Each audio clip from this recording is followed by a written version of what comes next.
कुंड निर्माण एवं उनके संस्कार की विधि और ग्रह शांति महात्म। सूत जी बोले, द्विजश्रेष्ठ, अब मैं यज्ञ कुंडों के निर्माण एवं उनके संस्कार की संक्षिप्त विधि बतला रहा हूं। कुंड 10 प्रकार के होते हैं।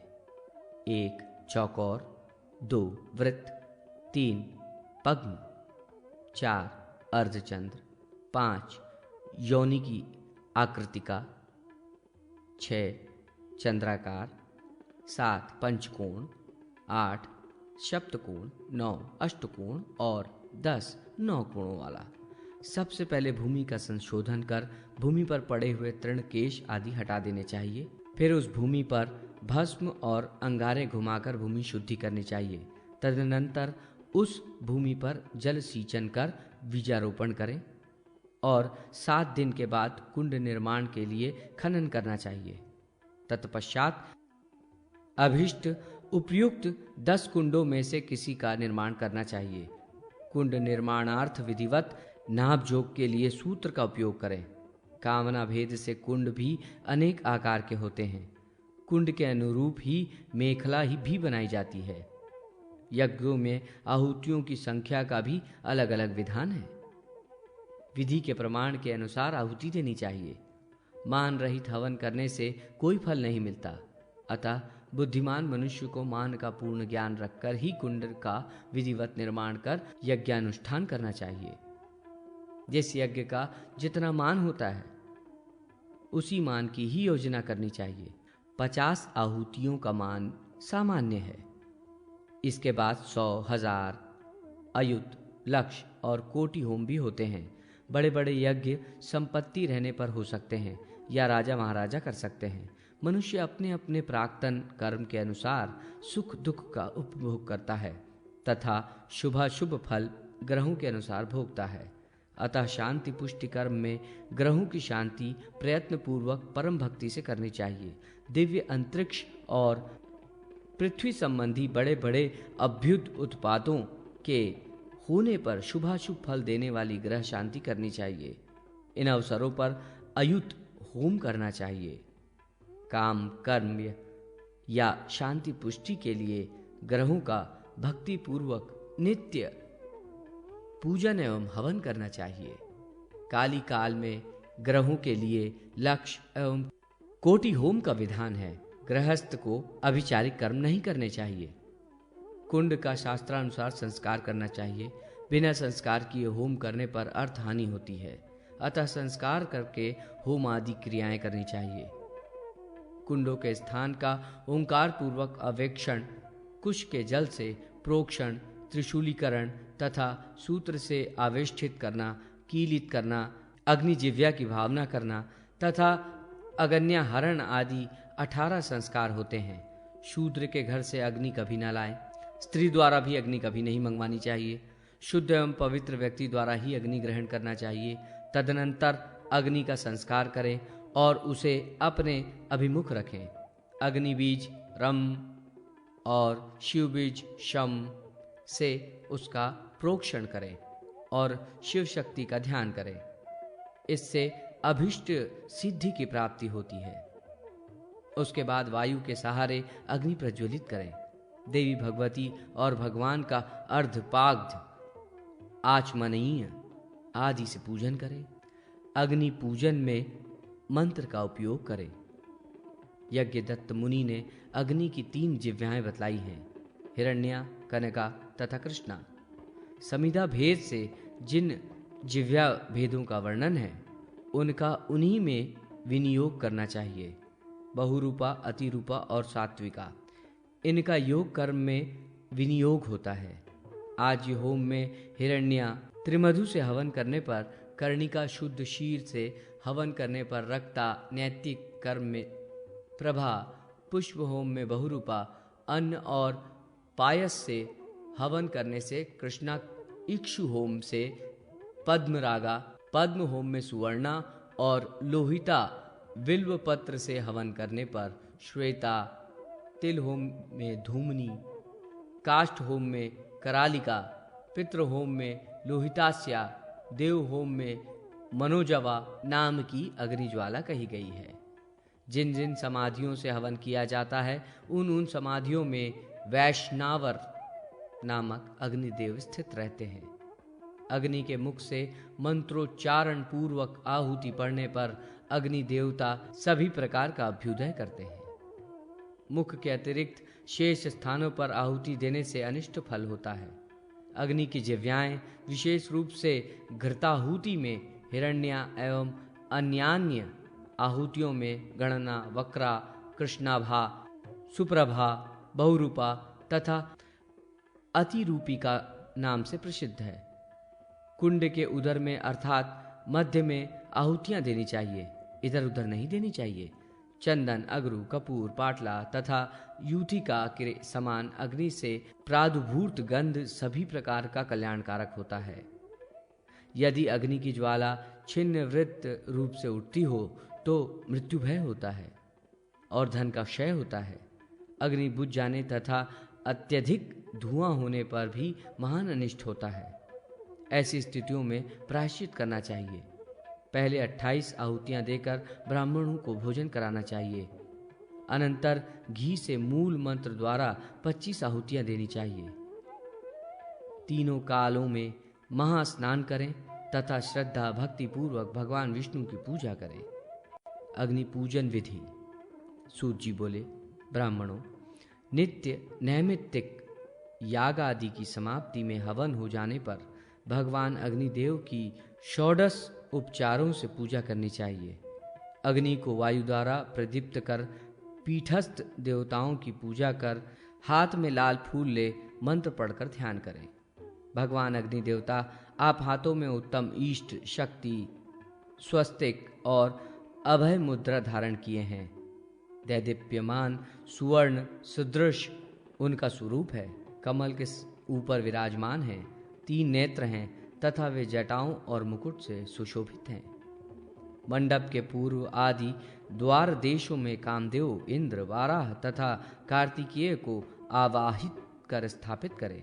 तदनंतर आसन, पाद्य, अर्घ्य, आचमनीय तथा गंधादि उपचारों से पूजन कर 8 मुद्राएं प्रदर्शित करें। फिर सुवर्ण वर्ण वाले निर्मल, प्रज्वलित, सर्वतोमुख, महाजिह्व तथा महोदर भगवान अग्निदेव की, इसके बाद भगवान अग्निदेव का विविध उपचारों से पूजन करें। आकाश रूप में पूजा करें। अग्नि की जिह्वाओं का भी ध्यान करें। विविध कर्मों से अग्नि के नाम तथा होम द्रव्यों का वर्णन। सूत जी बोले, ब्राह्मणों, अब मैं शास्त्र सम्मत विधि के अनुसार किए गए विविध यज्ञों में अग्नि के नामों का वर्णन करता हूँ। शतार्ध होम में 500 संख्या तक की आहुति वाले यज्ञों में अग्नि को कश्यप कहा गया है। इसी प्रकार आज्य होम में विष्णु, तिल याग में वनस्पति, सहस्त्र याग में ब्राह्मण, अयुत याग में हरि, लक्ष होम में वग्नि, कोटि होम में हुताशन, शांतिक कर्मों में वारुण, मारण कर्म में अरुण, नित्य होम में अनल, प्रायश्चित में हुताशन तथा अन्य यज्ञ में लोहित नाम कहा गया है। देव प्रतिष्ठा में लोहित, वास्तु त्याग मंडप तथा पद्यक याग में प्रजापति, प्रपा याग में नाग, महादान में हविभूर्क, गोदान में रुद्र, कन्यादान में योजक तथा तुला पुरुष दान में धाता रूप से अग्निदेव स्थित रहते हैं। इसी प्रकार वृषोत्सर्ग में अग्नि का सूर्य, वैश्वदेव, कर्म में पावक, दीक्षा ग्रहण में जनार्दन, उद्पीड़न में काल, शवदाह में कव्य, पर्णदाह में यम, अस्थिदाह में शिखंडिक, गर्भाधान में मरुत, सीमंत में पिंगल, पुंसवन में इंद्र, नामकरण में पार्थिव, निष्क्रमण में हाटक, पाषण में सूची, चूड़ाकरण में शटानन, वृतोप्रदेश में समुद्यदौ, उपनयन में वितिहोत्र, समावर्तन में धनंजय, उदर में जठर, समुद्र में वटवानल, शिखा में विभु तथा स्वरादि शब्दों में सरिसर्प नाम है। अर्श्वाग्निका मंथर, रथाग्निका जातवेदस, गजाग्नि का मंदर, सूर्याग्नि का विंध्य, तोयाग्नि का वरुण, ब्रह्मांडग्नि का हविभूर्क, पर्वताग्नि का नाम कृतुभूक है। दावाग्नि को सूर्य कहा जाता है। दीपाग्नि का नाम पावक, ग्रहाग्नि का धरणीपति, घृताग्नि का नल और सूतिकाग्नि का नाम राक्षस है। जिन द्रव्यों का होम में उपयोग किया जाता है उनका निश्चित प्रमाण होता है। प्रमाण के बिना किया गया द्रव्यों का होम फलदायक नहीं होता। अतः शास्त्र के अनुसार प्रमाण परिज्ञान कर लेना चाहिए। घी, दूध, पंचगव्य, दधि, मधु, लाजा, गुड़, इख, पत्र, पुष्प, सुपारी, समिधि, व्रीहि, डंठल के साथ जपा पुष्प और केसर, कमल, जीवंती, मातुलुंग, नारियल, कुष्मांडा, ककड़ी, गुरुच, तिंदुक, 3 पत्तों वाली धूप आदि अनेक होम द्रव्य कहे गए हैं। भूर्ज पत्र, शमी तथा समिधा प्रादेश मात्र के होने चाहिए। बिल्व पत्र 3 पत्र युक्त किंतु छिन्न भिन्न होना नहीं चाहिए। इनमें शास्त्र निर्दिष्ट प्रमाण से न्यूनता या अधिकता नहीं होनी चाहिए। अभीष्ट प्राप्ति के निमित्त किए जाने वाले शांति कर्म शास्त्रोक्त रीति से संपन्न होने चाहिए। यज्ञ पात्रों का स्वरूप और पूर्णाहुति की विधि। सूत जी बोले, ब्राह्मणों, यज्ञ क्रिया के उपयोग में आने वाली स्त्रुआ के निर्माण में शिरपर्णी, शिशंपा, शेरी, विल्ब और खदीर के काष्ठ प्रशस्त माने गए हैं। याग क्रिया में इनसे बने स्त्रुआ के उपयोग से सिद्धि प्राप्त होती है। देव प्रतिष्ठा में आंवला, खदीर और केसर के वृक्ष को भी स्त्रुआ के लिए शास्त्रज्ञों ने उत्तम माना गया है। स्त्रुआ प्रतिष्ठा कार्य में संप्राशन तथा संस्कार कर्म में यज्ञादि कार्यों में प्रयुक्त होता है।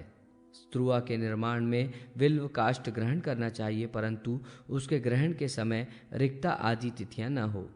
उस काष्ठ को ग्रहण करने वाला व्यक्ति पहले उपवास करे और मध, मांस आदि सभी वस्तुओं का परित्याग कर दे। स्त्री संपर्क से भी दूर रहे एवं काष्ठ से स्त्रुआ और स्त्रुक दोनों का निर्माण किया जा सकता है। इनका निर्माण शास्त्रोक्त विधि के अनुसार करना चाहिए। दरवी अर्थात करछुल का निर्माण स्वर्ण या तांबे से किया जाना चाहिए। यदि काष्ठ से करछुल बनानी हो तो गंभारी वृक्ष, तेंदू का वृक्ष और दूध वाले वृक्ष के काष्ठ से 12 अंगुल की बनानी चाहिए। उसका नीचे का मंडल 2 अंगुल का होना चाहिए। यज्ञ साधन में ये उपयोगी है। तांबे की करछुल 40 तोले प्रायः आधा किलो की होती है और उसका मंडल 5 अंगुल का तथा लंबाई 8 हाथ की होती है। यही दरवी करछुल पायस निर्माण में उपयोगी है। आज्य शोधन के लिए 10 तोले की ताम्रमयी करछुल होती है। इसके अभाव में पीपल के काष्ठ से 16 अंगुल के माप में दरवी करछुल बनाएं। आज्य स्थाली तांबे की या मिट्टी की भी हो सकती है। सूत जी बोले, ब्राह्मणों, अब मैं पूर्णाहुति की विधि बतला रहा हूँ। इसके अनुष्ठान में यज्ञ पूर्ण होता है, अतएव पूर्णाहुति विधि पूर्वक करनी चाहिए। पूर्णाहुति के बाद यज्ञ में अवाहित किए गए देवताओं को अर्घ्य देना चाहिए। यदि यज्ञ अपूर्ण रहे तो यजमान श्रीविहीन हो जाता है और यज्ञ पूर्ण लाभप्रद नहीं होता। स्त्रुआ में चरु रखकर भगवान सूर्य को अर्घ्य देना चाहिए। यज्ञ संपन्न हो जाने पर ब्राह्मणों को भोजन कराना चाहिए। तदनंतर यजमान घर में प्रवेश कर कुल देवताओं की प्रार्थना करें। प्रतिष्ठा याग में पूर्णाहुति के समय सप्तते देहि में पूर्णादेवी पनंतु इन मंत्रों का पाठ करें तथा नित्य नैमित्तिक याग में पनंतु, पूर्णादेवी, सप्तते तथा देही में का पाठ करें। विद्वानों को इनमें अपने कुल परंपरा का भी विचार करना चाहिए। पूर्णाहुति खड़ा होकर संपन्न करना चाहिए, बैठकर नहीं। ग्रह होम तथा शत होम में 1 पूर्णाहुति देनी चाहिए। सहस्त्र याग में 2 अयुत होम में 4, सहस्त्र पुष होम में 1, मृदु पुष होम में 1, शत ईक्षु होम में 2, गर्भाधान अन्नपाशन सीमंतोन्यन संस्कारों में और प्रायश्चित्यादि कर्म तथा नैमित्तिक वैश्यदेव याग में 1 पूर्णाहुति देने का विधान है। मंत्रोच्चारण में ऋषि छंद, विनियोग आदि का प्रयोग करना चाहिए। यदि इनका प्रयोग न किया जाए तो फल प्राप्ति में न्यूनता होती है। सप्तते, इस ब्राह्मण मंत्र के कौंडिन्य ऋषि जगती छंद और अग्नि देवता हैं। देही में इस मंत्र के प्रजापिता ऋषि अनुशिष्टुप छंद और प्रजापति देवता हैं। पूर्णादेरवी इस मंत्र के सतकृतु ऋषि अनुष्टुप छंद एवं अग्नि देवता हैं। परंतु इस मंत्र के पवन ऋषि जगती छंद तथा देवता अग्नि हैं। इस रीति तत मंत्रों के उच्चारण के समय ऋषि छंद एवं देवताओं का स्मरण करना चाहिए। जप काल के मंत्रों की संख्या अवश्य पूरी करनी चाहिए। निर्दिष्ट संख्या के बिना किया गया जप फलदायी नहीं होता। अयुत होम, लक्ष्य होम और कोटि होम में जिन ऋत्विक ब्राह्मणों का वर्ण किया जाए वे शांत एवं काम क्रोधित हों। ऋत्विजों की संख्या अभिष्ट होमानुसार करनी चाहिए। प्रयत्न पूर्वक उनकी पूजा कर एवं दक्षिणा प्रदान कर उन्हें संतुष्ट करना चाहिए।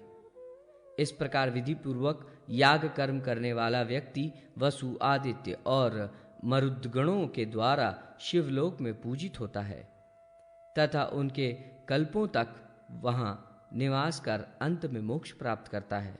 जो किसी कामना के बिना अर्थात निष्काम भाव पूर्वक ईश्वरार्पण बुद्धि से लक्ष्य होम करता है वो अपने अभिष्ट को प्राप्त करता है और परम पद प्राप्त कर लेता है। पुत्रादि पुत्र, धनादि धन, भार्यादि भार्या और कुमारी शुभ पति को प्राप्त करती है। राज्य भ्रष्ट राज्य तथा लक्ष्मी की कामना करने वाला व्यक्ति अतुल ऐश्वर्य प्राप्त करता है। जो व्यक्ति निष्काम भाव पूर्वक कोटि होम करता है वो परब्रह्म को प्राप्त हो जाता है। ब्रह्मा ने स्वयं बतलाया है कि कोटि होम लक्ष्य होम से 100 गुना श्रेष्ठ है। ऋत्विज ब्राह्मणों के अभाव में आचार्य भी होता बन सकता है।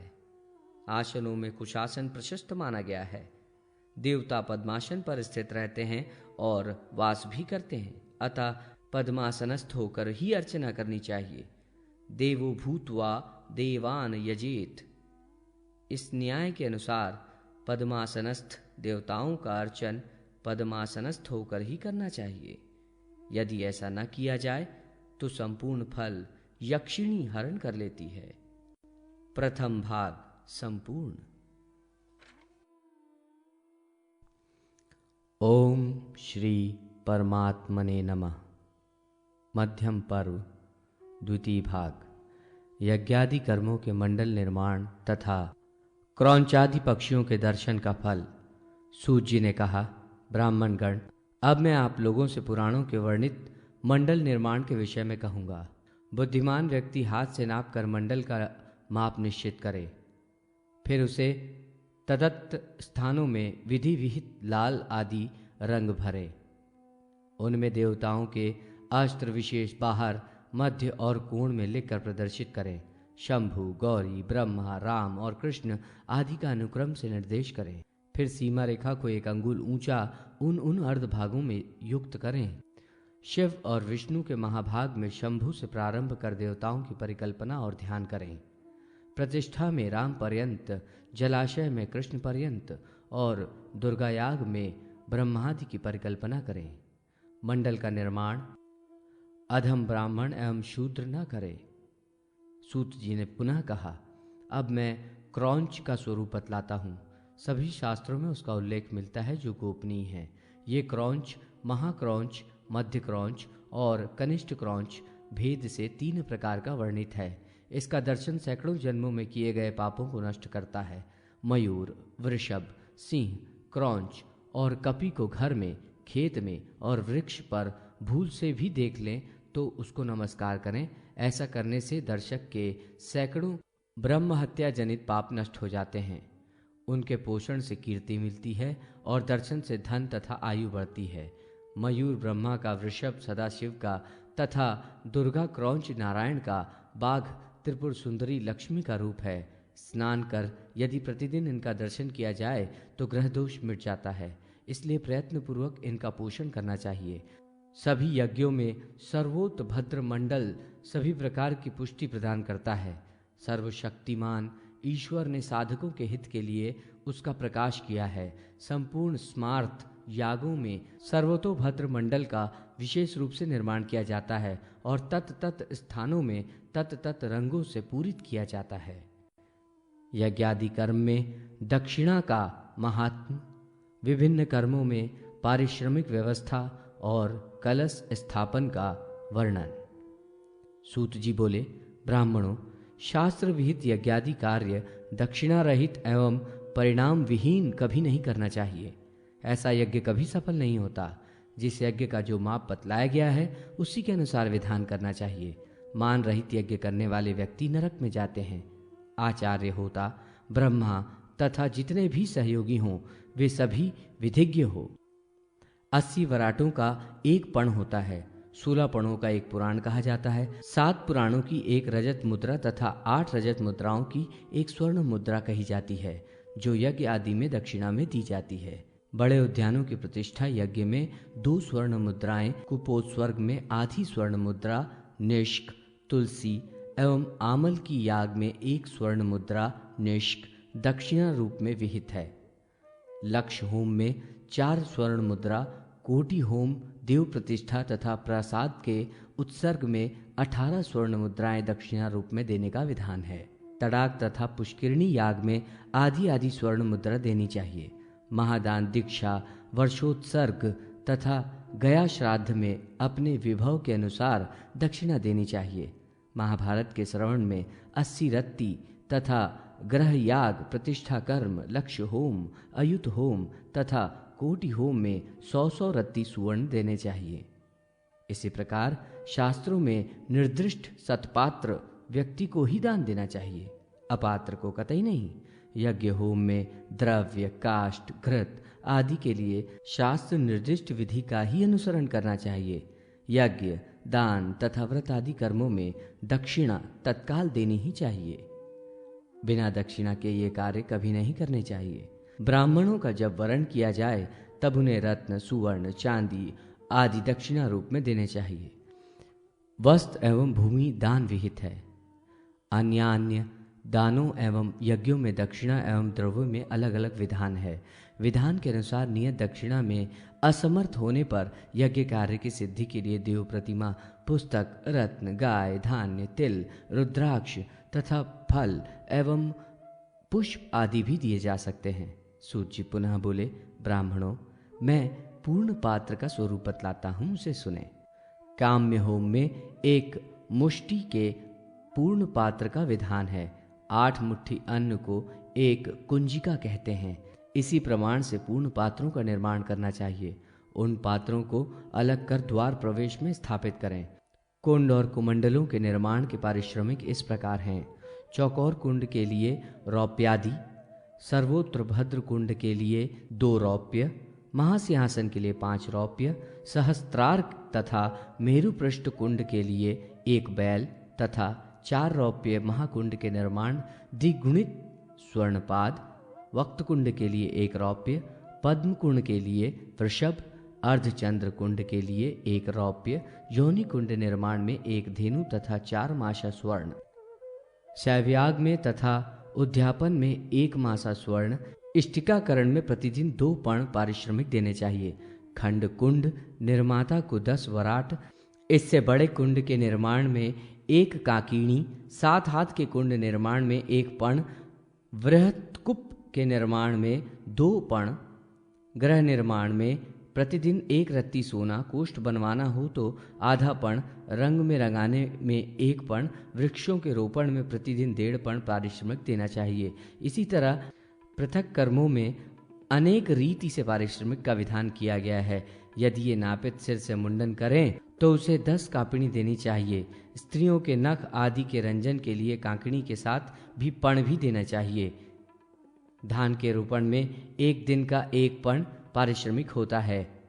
तैल और क्षार से वर्जित वस्त्र की धुलाई के लिए 1 पर्ण पारिश्रमिक देना चाहिए। इसमें वस्त्र की लंबाई के अनुसार कुछ वृद्धि भी की जा सकती है।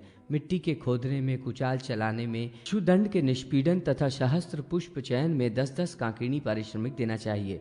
छोटी माला बनाने में 1 काकिणी, बड़ी माला बनाने में 2 काकिणी देने चाहिए। दीपक का आधार कांसे या पीतल का होना चाहिए। इन दोनों के अभाव में मिट्टी का भी आधार बनाया जा सकता है। सूत जी बोले, ब्राह्मणों, अब मैं कलशों के विषय में निश्चित मत प्रकट करता हूँ, जिसका उपयोग करने से मंगल होता है और यात्रा में सिद्धि प्राप्त होती है। कलश में 7 अंग तथा 5 अंग होते हैं। कलश में केवल जल भरने से ही सिद्धि नहीं होती, इसमें अक्षत और पुष्पों से देवताओं का आवाहन कर पूजन भी करना चाहिए। ऐसा न करने से पूजन निष्फल हो जाता है। वट, अश्वत्थ, धव वृक्ष और विल्प वृक्ष के पल्लवों को कलश के ऊपर रखें। कलश सोना, चांदी, तांबा या मृतिका के बनाए जाते हैं। कलश का निर्माण अपने सामर्थ्य के अनुसार कलश अभेद, निश्चिद्र, नवीन, सुंदर एवं जल से पूरित होना चाहिए। कलश के निर्माण के विषय में भी निश्चित प्रमाण बतलाया गया है। बिना मान के बना हुआ कलश उपयुक्त नहीं माना गया है। जहाँ देवताओं का आवाहन पूजन किया जाए, उन्हीं की सन्निधि में कलश की स्थापना करनी चाहिए। व्यक्ति कर्म करने पर फल का अपहरण राक्षस कर लेते हैं। स्वास्तिक बनाकर उसके ऊपर निर्दिष्ट विधि से कलश स्थापित कर वरुण आदि देवताओं का आवाहन करके उसका पूजन करना चाहिए। चतुर्विध मास व्यवस्था एवं मल मास वर्णन। सूत जी बोले, ब्राह्मणों, अब मैं विभिन्न प्रकार के मासों का वर्णन करता हूँ। मास 4 प्रकार के होते हैं: चांद्र, सौर, सावन और नक्षत्र। शुक्ल प्रतिपाद से लेकर अमावस्या तक मास चांद्र मास कहा जाता है। शुक्ल की संक्रांति से दूसरी संक्रांति में प्रवेश करने का समय सौर मास कहलाता है। पूरे 30 दिनों तक सावन मास होता है। अश्विनी से लेकर रेवती पर्यंत नक्षत्र मास होता है। सूर्योदय से दूसरे सूर्योदय तक जो दिन होता है उसे सावन दिन कहते हैं। एक तिथि में चंद्रमा जितना भोग करता है वो चांद्र दिवस कहलाता है। राशि के 30वें भाग को सौर दिन कहते हैं। दिन रात को मिलाकर अहोरात्र होता है। किसी भी तिथि को लेकर 30 दिन बाद आने वाली तिथि का समय सावन मास होता है। प्रायश्चित, अन्नप्राशन तथा मंत्रोपासना में, राजा के कर ग्रहण में, व्यवहार में, यज्ञ में तथा दिन की गणना में सावन मास ग्राम्य है। सौर मास विवाह आदि संस्कार, यज्ञ, व्रत आदि सत्कर्म तथा स्नाद आदि में ग्राव्य है। चांद्र मास पावर्ण, अष्टका श्राद्ध, साधारण श्राद्ध, धार्मिक कार्यों आदि के लिए उपयुक्त है। चैत्र आदि मासों में तिथि को लेकर ही जो कर्म विहित हैं वे चांद्र मास से करने चाहिए। सोम या पितृगणों के कार्य आदि में नक्षत्र मास प्रशस्त माना गया है। चित्रा नक्षत्र के योग से चैत्री पूर्णिमा होती है, उससे उपलक्षित मास चैत्र कहा जाता है। चैत्र आदि जो 12 चांद्र मास है वे तत नक्षत्र के योग से तत नाम वाले होते हैं। जिस महीने में पूर्णिमा का योग न हो वो प्रजा, पशु आदि के लिए अहितकर होती है। सूर्य और चंद्रमा दोनों नित्य तिथि का भोग करते हैं। जिस 30 दिनों में संक्रमण न हो वो मलिम्बुलुच, मल मास या अधिक मास कहलाता है। उसमें सूर्य की कोई संक्रांति नहीं होती। प्रायः 2.5 वर्ष के बाद ये मास आता है। इस महीने में सभी तरह की प्रेरित क्रियाएं तथा संपीड़न क्रियाएं की जा सकती हैं, परंतु यज्ञ, विवाह आदि कार्य नहीं होते। इनमें तीर्थ स्थान, देवदर्शन, व्रत, उपवास आदि, सीमंतोन्नयन, ऋतु शांति, पुंसवन और पुत्र आदि का मुख दर्शन किया जा सकता है। इसी तरह शुक्रास्त में भी ये क्रियाएं की जा सकती हैं। राज्याभिषेक भी मला मास में हो सकता है। व्रतारंभ, प्रतिष्ठा, चूड़ाकर्म, उपनयन, मंत्रोपासना, विवाह, नूतन गृह निर्माण, गृह प्रवेश, गौ आदि का ग्रहण, आश्रमांतर में प्रवेश, तीर्थ यात्रा, अभिषेक कर्म, वर्षोत्सर्ग, कन्या का द्विरागमन तथा यज्ञ, यज्ञादि, इन सब का मल मास में निषेध है। इसी तरह शुक्रास्त एवं उसके वार्धक्य और बालकत्व में भी इनका निषेध है। गुरु के अस्त एवं सूर्य के सिंह राशि में स्थित होने में अधिक मास में जो निषिद्ध कर्म है उन्हें नहीं करना चाहिए। कर्क राशि में सूर्य आने पर भगवान शयन करते हैं और इनके तुला राशि में आने पर निद्रा का त्याग करते हैं। काल विभाग, तिथि निर्णय एवं वर्ष भर के विशेष पर्वों, तिथियों तथा तिथियों के पूर्ण प्रद कृत्य। सूत जी बोले, ब्राह्मणों, देव कर्म या पैतृक कर्म काल के आधार पर ही संपन्न होते हैं और कर्म भी नियत समय पर ही किए जाने पर पूर्ण रूपेण फलप्रद होते हैं। समय के बिना की गई क्रियाओं का फल तीनों कालों तथा लोकों में भी प्राप्त नहीं होता। अतः मैं काल के विभागों का वर्णन करता हूँ। यद्यपि काल अमृत रूप में एक तथा भगवान का ही एक अन्यतम स्वरूप है, तथापि उपाधियों के भेद से ये दीर्घ, लघु आदि अनेक रूपों में विभक्त है। तिथि, नक्षत्र, वार तथा राशि का संबंध आदि जो कुछ है वे सभी काल के ही अंग हैं और पक्ष, मास आदि रूप में वर्षांतरों में भी आते जाते रहते हैं तथा वे ही सब कर्मों के साधन हैं। समय के बिना कोई भी स्वतंत्र रूप से कर्म करने में समर्थ नहीं है। धर्म या अधर्म का मुख्य द्वार काल ही है। तिथि आदि काल विषयों में निषिद्ध और विहित कर्म बताए गए हैं। विहित कर्मों का पालन करने वाला स्वर्ग को प्राप्त करता है और विहित का त्याग निषिद्ध कर्म करने से अधोपति प्राप्त करता है। पूर्वाह व्यापनी तिथि में वैदिक क्रियाएं करनी चाहिए। एकोदिष्ट श्राद्ध मध्याह व्यापनी तिथि में और पावन श्राद्ध उपराह व्यापनी तिथि में करना चाहिए। वृद्धि श्राद्ध आदि प्रातः काल में करने चाहिए। ब्रह्मा जी ने देवताओं के लिए तिथियों के साथ पूर्वाह काल दिया है और पितरों के उपराह पूर्वाह में देवताओं का अर्चन करना चाहिए। तिथियां 3 प्रकार की होती हैं, खरवा, दिरपा और हिंस्त्रा। लंघित होने वाली खरवा, तिथि वृद्धि दर्पा तथा तिथि हानि हिंसा कही जाती है। इनमें खरवा और दर्पा आगे ही लेनी चाहिए और हिंस्त्रा पूर्व में लेनी चाहिए। शुक्ल पक्ष में परा लेनी चाहिए और कृष्ण पक्ष में पूर्वा। भगवान सूर्य जिस तिथि को प्राप्त कर उदित होते हैं वो तिथि स्नान, दान और कृत्यों में उचित है। यदि अस्त समय में भगवान सूर्य 10 घटी पर्यंत रहते हैं तो वो तिथि रात दिन समझनी चाहिए। शुक्ल पक्ष तथा कृष्ण पक्ष में खरवा या दर्पा तिथि के अस्त पर्यंत सूर्य रहे तो पितृकाल में वही तिथि ग्राव्य है। 2 दिन में मध्याव काल व्यापिनी तिथि होने पर अस्त पर्यंत रहने वाली प्रथम तिथि श्राद्ध आदि में विहित है। द्वितीया, तृतीया से तथा चतुर्थी, पंचमी से युक्त हो तो ये तिथियां पुण्यप्रद मानी गई हैं और उसके विपरीत होने पर पुण्य का ह्रास करती हैं। सृष्टि पंचमी से एवं अष्टमी, सप्तमी से वृद्ध हो तथा दशमी से एकादशी, त्रयोदशी से चतुर्दशी और चतुर्दशी से अमावस्या वृद्ध हो तो उनमें उपवास नहीं करना चाहिए, अन्यथा पुत्र, कलत्र और धन का ह्रास होता है। पुत्र, भार्य आदि से रहित व्यक्ति का यज्ञ में अधिकार नहीं है। जिस तिथि को लेकर सूर्य उदित होते हैं वो तिथि स्नान, अध्ययन और ध्यान के लिए श्रेष्ठ समझनी चाहिए। कृष्ण पक्ष में जिस तिथि में सूर्य अस्त होते हैं वो स्नान आदि कर्मों में पितरों के लिए उत्तम मानी गई है। सूत जी कहते हैं, ब्राह्मणों, अब मैं ब्रह्मा जी द्वारा बतलाई गई श्रेष्ठ तिथियों का वर्णन करता हूँ। आश्विन, कार्तिक, माघ, चैत्र, इन महीनों में स्नान, दान और भगवान शिव तथा विष्णु का पूजन 10 गुना फलप्रद होता है। प्रतिपदा तिथि में अग्निदेव का यजन और हवन करने से सभी तरह के धान्य और स्पित धन प्राप्त होता है। यदि शुक्ल पक्ष में द्वितीय तिथि बृहस्पतिवार से युक्त हो तो उस तिथि में विधि पूर्वक भगवान अग्निदेव का पूजन और नत व्रत करने से इच्छित ऐश्वर्य प्राप्त होता है। मिथुन और कर्क राशि सूर्य में जो द्वितीय आए उसमें उपवास करके भगवान विष्णु का पूजन करने वाली स्त्री कभी विधवा नहीं होती। अशून्य शयन द्वितीया को गंध, पुष्प, वस्त्र तथा विविध नैवेद्यों से भगवान लक्ष्मी नारायण की पूजा करनी चाहिए। वैशाख शुक्ल पक्ष की तृतीया में गंगा जी में स्नान करने वाले का सब पाप मुक्त हो जाता है।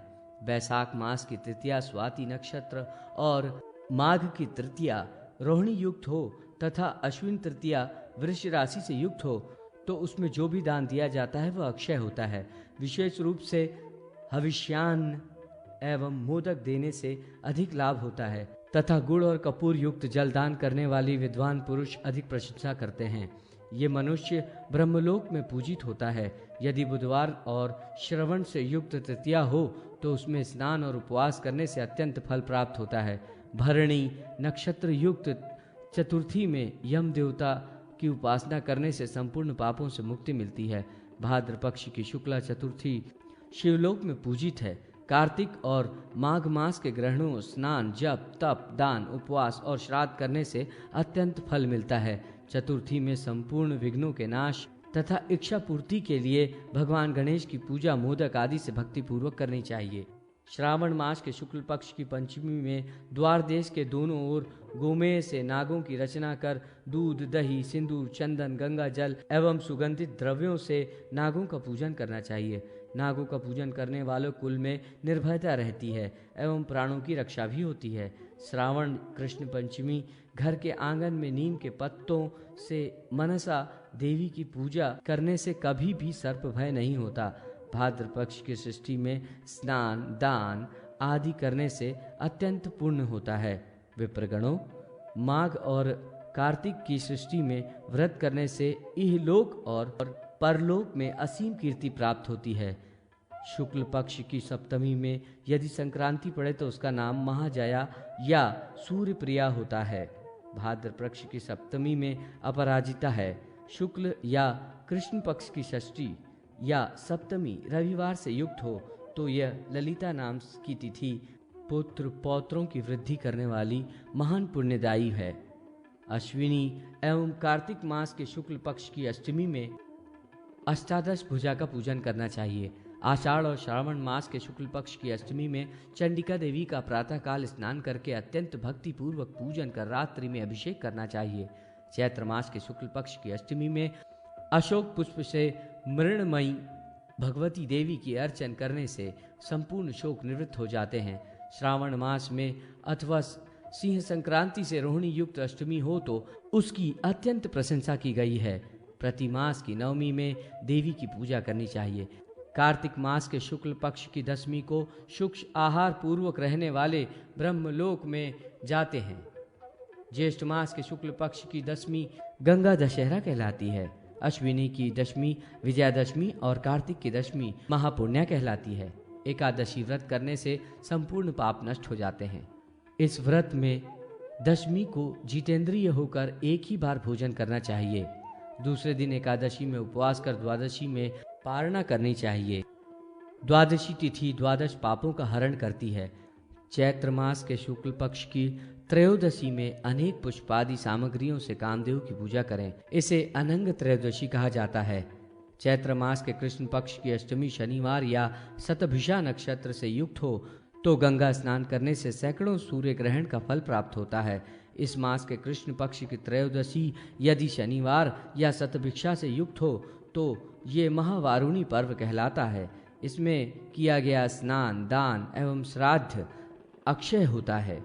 चैत्र मास के शुक्ल पक्ष की चतुर्दशी दंभभंजनी कही जाती है।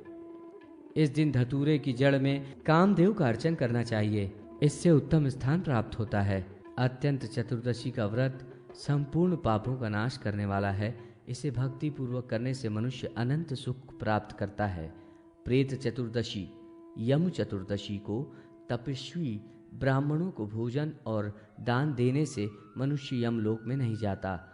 फाल्गुन मास के कृष्ण पक्ष की चतुर्दशी शिवरात्रि के नाम से प्रसिद्ध है और ये संपूर्ण अभिलाषाओं की पूर्ति करने वाली है। इस दिन चारों पहरों में स्नान करके भक्ति पूर्वक शिव जी की आराधना करनी चाहिए। चैत्र मास की पूर्णिमा चित्रा नक्षत्र तथा गुरुवार से युक्त हो तो वो महाचैत्री कहलाती है। यह अत्यंत पुण्य प्रदान करने वाली है। इसी प्रकार विशाखादि नक्षत्र से युक्त वैसाखी, महाज्येष्ठी आदि 12 पूर्णिमाएं होती है। इनमें किए गए स्नान, दान, जप, नियम आदि सत्कर्म अक्षय होते हैं और व्रती के पितर संतृप्त होकर अक्षय विष्णु लोक को प्राप्त करते हैं।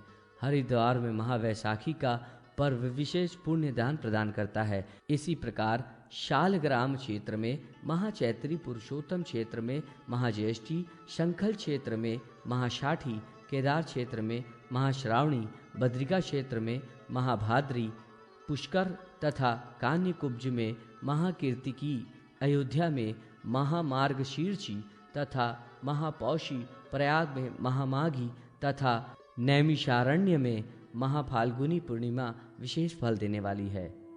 इन पूर्वों में जो भी शुभाशुभ किए जाते हैं वे अक्षय हो जाते हैं।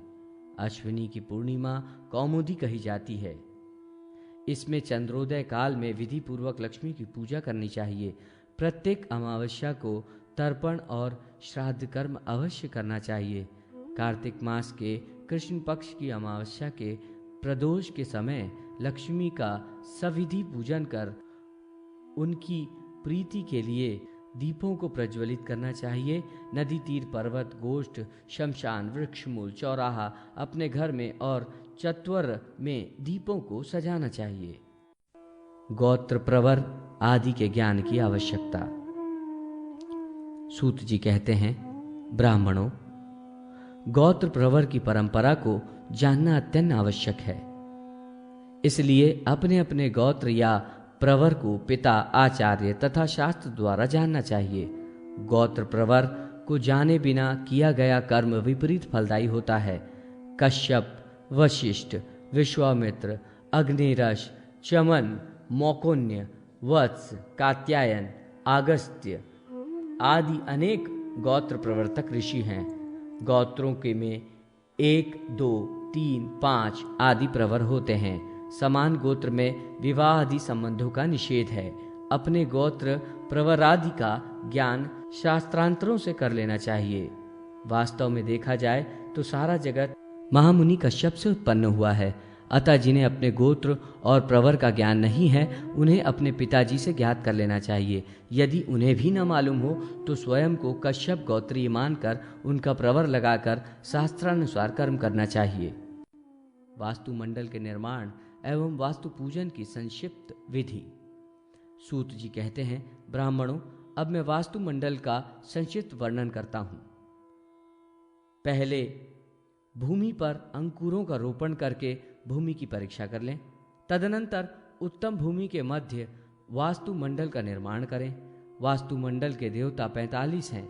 उनके नाम इस प्रकार हैं: शिखी, पर्जन्य, जयंत, कुलिशायुध, सूर्य, सत्य, वृष, आकाश, वायु, पुषा, वितथ, गुहा, यम, गंधर्व, मृगराज, मृग, पितृगण, देवारिक, सुग्रीव, पुष्पदंत, वारुण, असुर, पशु, पाश, रोग, अहि, मोक्ष, भल्लाट, सोम, सर्प, अदिति, दिति, अप, सावित्री, जय, रुद्र, अर्यमा, सविता, विवस्वान, विबुधाधिप, मित्र, राजयक्ष्मा, पृथ्वीधर, आपवत्स तथा ब्रह्मा। इन 45 देवताओं के साथ ही वास्तुमंडल के बाहर ईशान कोण में चरकी, अग्निकोण में विदारी, नैऋत्य कोण में पूतना तथा वायव्य कोण में पाप राक्षसी की स्थापना करनी चाहिए। मंडल के पूर्व दिशा में स्कंद, दक्षिण में अर्यमा, पश्चिम में जृंभक तथा उत्तर में पिलिपिक्ष की स्थापना करनी चाहिए। इस प्रकार का वास्तुमंडल में 53 देवी देवताओं की स्थापना होती है। इन सभी को अलग अलग मंत्रों से पूजन करना चाहिए।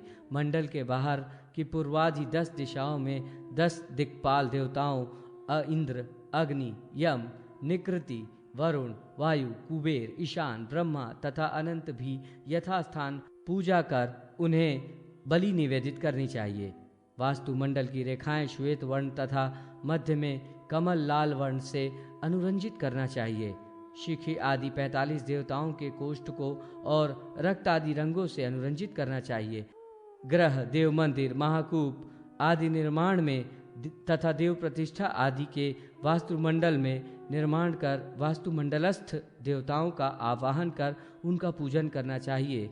पवित्र स्थान पर लिपि पूती 1.5 हाथ के प्रमाण की भूमि पर पूर्व से पश्चिम तथा उत्तर से दक्षिण 10-10 रेखाएं खींचें। इससे 81 कोष्ठक के वास्तुपद चक्र का निर्माण होगा।